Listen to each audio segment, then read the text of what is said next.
right, so today we are with Kaushik.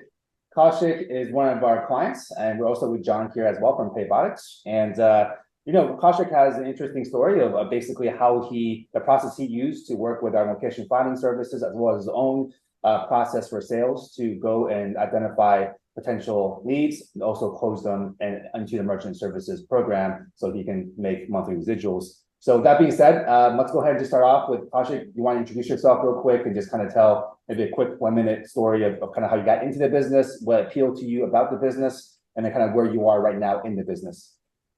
So I'm a full-time employee, and then I do my side business as well. We're helping out a friend in construction. My full-time job is construction project manager, and I came across the ATM together program first. So I did install one of the ATMs. And in the process, I've also learned about the merchant automation, which seemed to be a really great business to start. It's always nice to have another additional revenue stream. So that was just my kind of approach as I enrolled myself into the merchant automation program. Got it. And then right now you currently have 2 locations that you have terminals in. Is that correct? Correct. Okay. One garage and the other is a liquor store. Oh, so what was the first one? It's a repair garage store. Okay. So repair garage repair store, and then a liquor store. Okay. Yeah. Cool. And then where are you based out of? Massachusetts. Okay. Very cool. Cool. So you guys, you wanted to start basically kind of walking me through the process of how these deals came to be? Were they from our book deployment service? How did you reach out to them? Did you call? Did you show up? Did you call John first to get advice? Like, kind of walk me through that process from start to finish. Sure. So obviously I've never been in sales, so it was very new to me. I did all the trainings that you have on the website, which are very useful, very informative, and very positive. Anybody can do it. Especially John's video, I'm like, anybody can do it. So that was a great help. That was the first step. So as part of the program, obviously, we got the first 5 booked appointments on the program itself, merchant automation. So my first deal came through that. We were at a point where I had 3 leads. I was talking to them, and then we closed on 1. It was not the easiest, because the owner was super adamant on keeping the rate low, and it being my first ever lead, it was not as easy as, okay, goes from 4 to 3. So I was a little hesitant. Talking to the team, talking to John, talking to Jordan at Paybotics, I learned that it's important to close a deal. Dollars is definitely important, but it's word of mouth and the service. So that helped me understand the process a little bit more. I became a little bit more comfortable understanding the process, understanding the snowball effect starting from here, the first lead ever. Yeah. So the lead, it was interesting. The owner was definitely interested in bringing his rate down. So we approached him and I closed the deal. When the application went in, the owner actually didn't want to give his social up because it was a corporation and he was not very comfortable. So, and he was a very hard guy to reach. So it took me, I would say, at least 30 to 40 calls. And then when I reached out to the team, because I wasn't getting any response, they said, sometimes it's common. So, you could just walk into the store. So I called the store itself. I checked when the owner would be available. And then I walked in one of these days. Surprisingly, the owner, he was not trying to avoid. It's just him. He doesn't answer anybody's calls. So I met with him. We shook hands. He checked with his accountant. He gave us the social and the account was closed. So it was a big relief. It was a very happy moment. We closed the deal after several back and forths. I would say 3 weeks. It took me 3 weeks. Yeah. When I first said, I want to go with you, to when it actually went through. So that was the experience.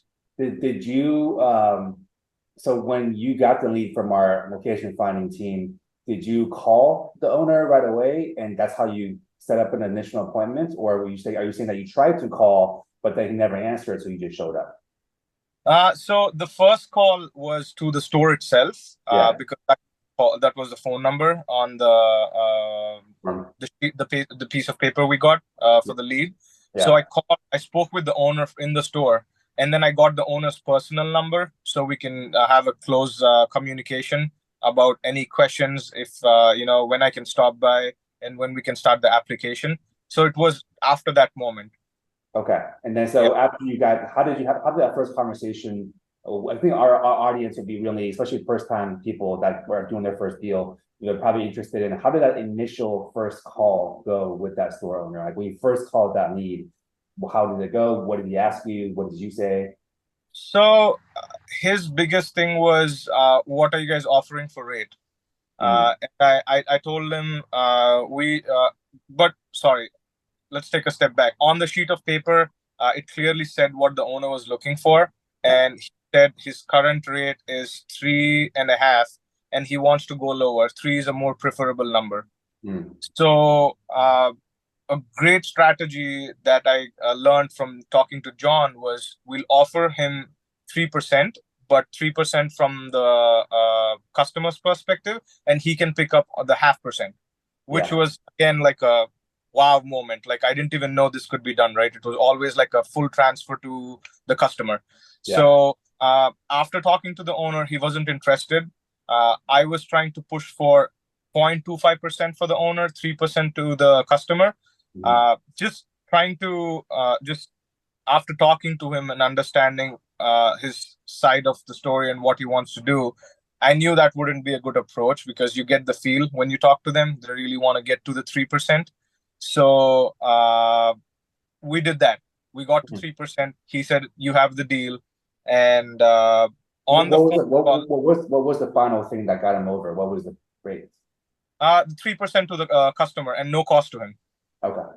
Yeah, and with it was a $50,000 to $60,000 account per month. So and John brought up another great point that we can waive the fees considering the size of the account, like the $15, $25 fees to for the terminal, for the internet, and also the $670 fee for him for the service itself, which I was okay. For me, it's about closing the lead and developing that relationship.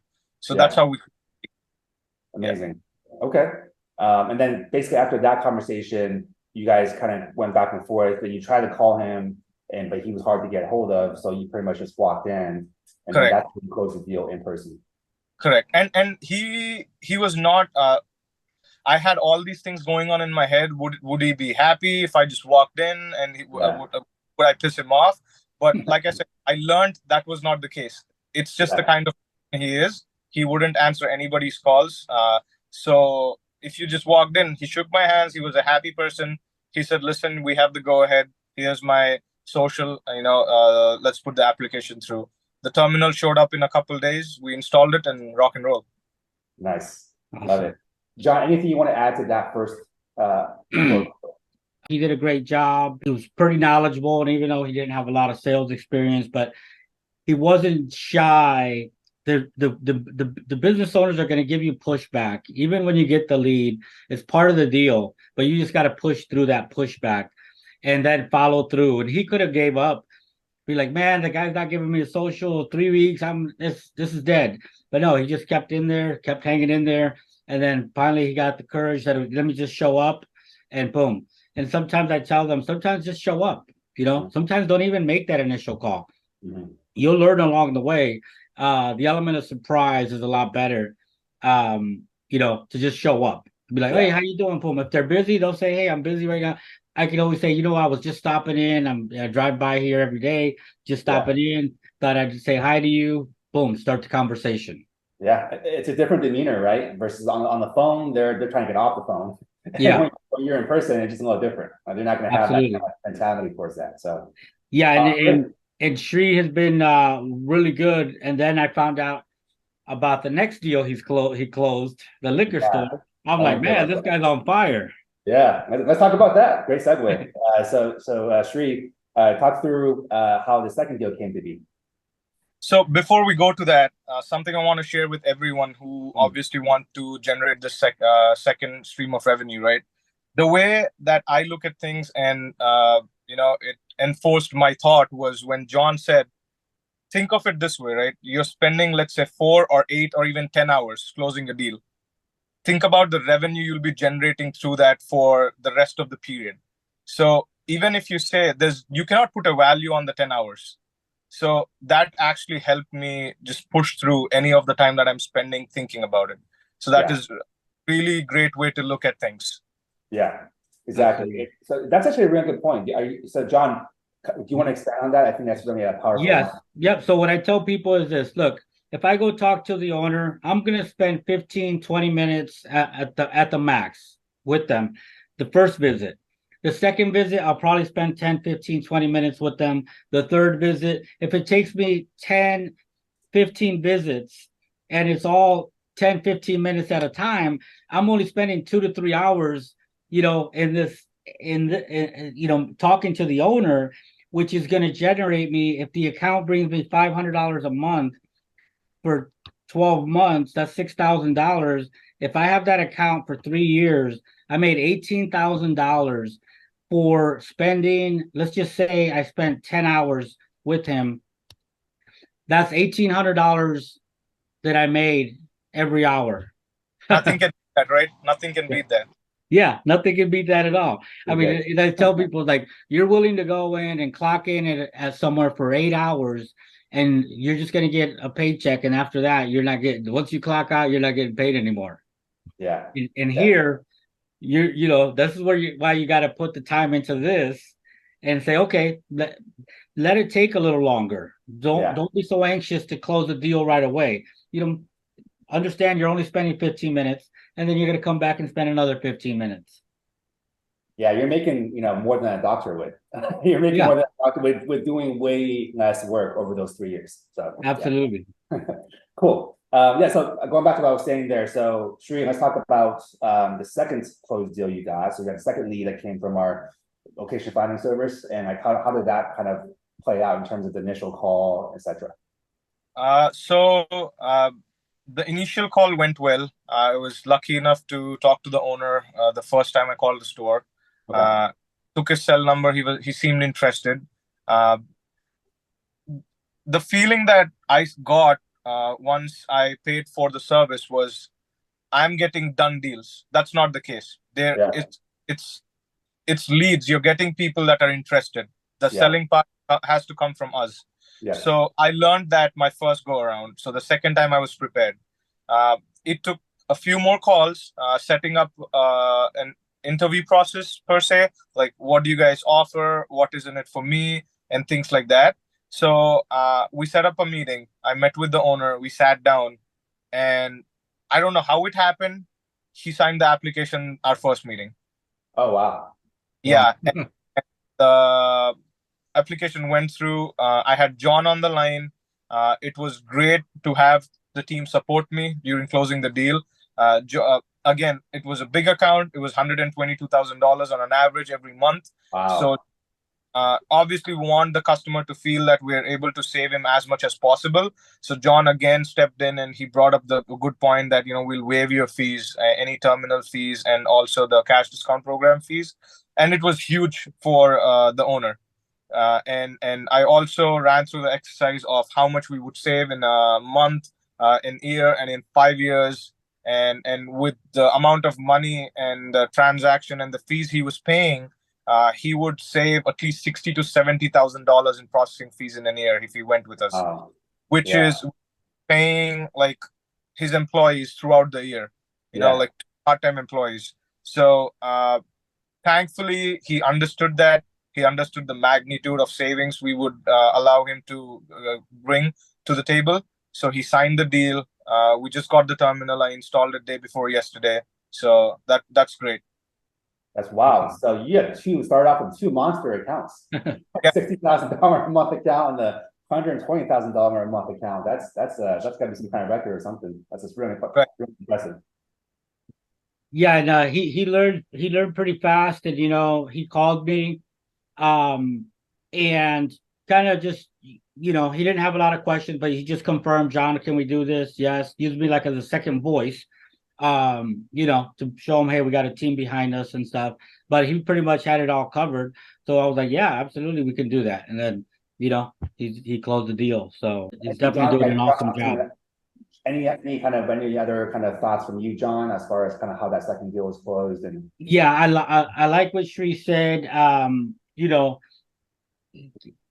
It's not necessarily it's not necessarily a hot lead where somebody's gonna say, hey, I've been waiting for you to call me, come in and sign me up. You know what I'm saying? But it's a lead that said, hey, I am interested, but you still have to come in and sell me.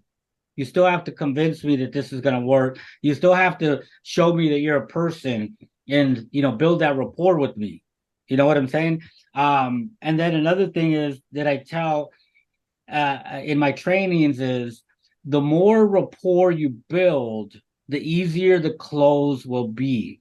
Mm-hmm. Okay. So over the years, I've been doing this for a long time, and I realized something. A lot of times I close deals and I don't even talk about the rates. I don't even talk about a lot of stuff. I'm just like, hey, Aaron, how's it going? Bam, man, your liquor store is amazing. Great. Man, did you go fishing this weekend? We're just talking. Okay, great. Aaron, I'm going to take care of everything for you. Don't even worry about it. Just sign right here. Yeah. You know what I'm saying? So the more rapport you build, the easier the close becomes. Yeah. Yeah, that's a key mindset shift, right? It's like, don't go into the deal, especially your first one, thinking I need to close or the money you're going to make. It's I need to build rapport, build a relationship with somebody, and the close will naturally happen as a byproduct of that. Yes, and that goes back. With them, that's okay, because also got to look at it this way. Because on the back end, guess what? There's also people that are going to be pitching that same merchant after they sign up with you on the same thing.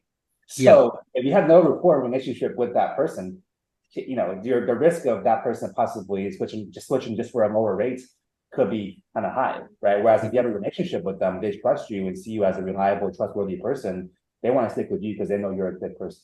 So. Yes. Yeah, and then my goes back to my motto is make a friend, make a sale. Okay. And the way I came up with that is, back when I was really doing sales and I was stuck. I was like, man, I'm not closing deals this month. Something's up. So I went back through my portfolio and I'm looking at it and I'm like, how did I close these people? Because right now I can't even think about, how did I close these people? Then I went through and I looked at them. I'm like, oh, Pedro, he's my barber. He's a nice guy. Oh, this lady, she's awesome. Oh, he's nice. And I'm like, wait a minute. All these people are my friends now. So I built a relationship with them. That's how I closed them. That's why they're my clients. So I'm not going to worry about these people that are giving me a hard time. I'm going to focus on building relationships and making them my clients. Sri, any last thoughts here? I appreciate it. Of course, thank you so much for letting us kind of walk through your process and kind of what you did to close your deals. Any last thoughts for our audience that may be a little bit anxious, a little bit nervous about going out there, maybe meeting a store owner, some of the questions or objections they might get? Any kind of helpful tips or advice that you've been through that process? I would say compared to a few of my friends, I'm a little bit outgoing person, so it wasn't hard for me to just go say hello, talk to them. But I have friends that are with me on this, and we've gone out ourselves to talk to owners. The difficult part is starting off, right? I would say if you pick the path of working with the merchant automation team, you're on the right path. That I know for sure, because I see the long-term benefit from this business. It's just take the step and go talk to them, say hello. Just ask them, hey, for me, when I'm doing any sales by myself, I've discovered my own way of approaching them. And what has worked for me is, hey, how are you guys doing? I talk to them, you have a small conversation and kind of bring it up. Do you guys use the cash discount program? And people tend to become curious. What is cash discount program? So that just gives me the opportunity to just explain them what the process is, how they can eliminate their fees. Being interested, not interested, is like secondary. But at least I would say I'm learning from it, right? I'm just building on my communication skills. I'm building on how I can approach people. What are they actually looking for? what are they going through. It's a learning process. Even if I close 10, 15 deals, there's a point where I still don't know what I have to do in certain situations. So it's just building to that moment. It's a learning experience, and it only comes by talking. You just have to go. You have to say hello. You have to introduce. You have to explain the program. You'll make mistakes. First deal, second deal, it's fine. You've got your team puts it in a great way. It's a multi-billion-dollar industry. You're not losing out on anything if you screw up 1 or 2 deals. Yeah, exactly. Absolutely. Cool. And it's just practice. I'm telling people, just go out and practice. Don't even go out. Yeah, don't even go out and try to close the sale. Just go out and practice. Just talk to your neighbors, talk to people. Hey, what do you think about this cash discount program? And then, but don't take it bad when they give you the objections. But just figure out how to use your rebuttals to turn them around. Yep. Cool. Well, thank you guys so much for your time. Awesome. Any last parting thoughts, or I think we could wrap up right here. Yeah, I just want to say thank you again, Shri. You're doing an amazing job. As always, I'm here. Any help you need, you can always text me, call me. I'll be on the phone ready to help you with any deals that need closed. And yeah, you're on your way, man. You're definitely on your way. Congratulations. Thank you, John. I appreciate all the support. The team has been great. Paybotics, Merchant Automation, Roberta, Island, everybody's been great. I couldn't have asked for more support. You guys are patient. You guys don't, before I ask a question, I feel, man, this is going to irritate the other person. I never felt a bit. I never felt that a bit. The whole team is always ready to help. So absolutely. For sure. Okay. We'll wrap up here. Thank you guys. All right. Have a great weekend. Take care. You too. Bye-bye. Bye-bye.